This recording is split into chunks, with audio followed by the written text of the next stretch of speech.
Un jour, un homme du nom de Mas'ud est sorti à la campagne pour aller chasser.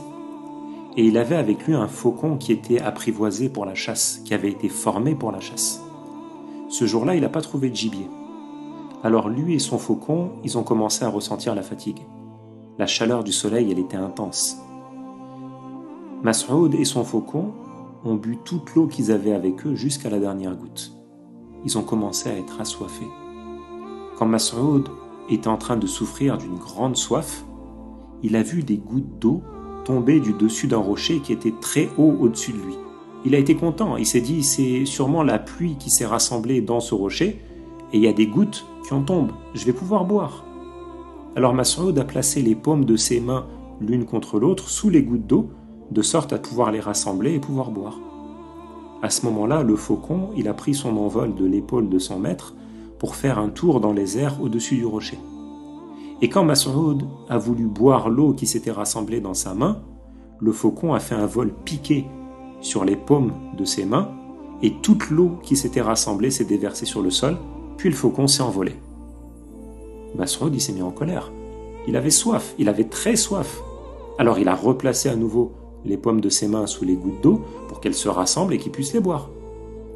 Quand il allait diriger la paume de sa main vers sa bouche pour boire, le faucon a fait la même chose que ce qu'il avait fait la première fois.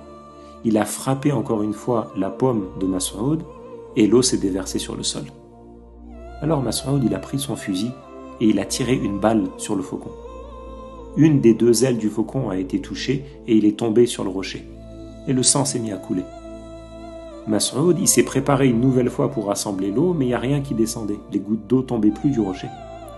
Alors il a escaladé jusqu'au-dessus des rochers pour parvenir à l'endroit où l'eau s'était rassemblée. Et quand il est arrivé tout en haut, il a trouvé un grand serpent venimeux qui était mort dans le trou où s'était rassemblée l'eau.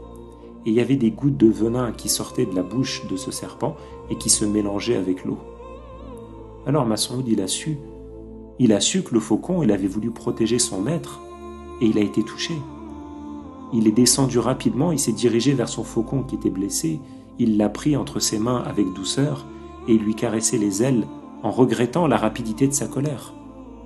À ce moment-là, il a vu au loin une caravane de commerçants, il leur a fait signe avec la main et ils sont venus vers lui pour l'aider dans son épreuve. De cette histoire, on tire la morale de patienter face aux difficultés.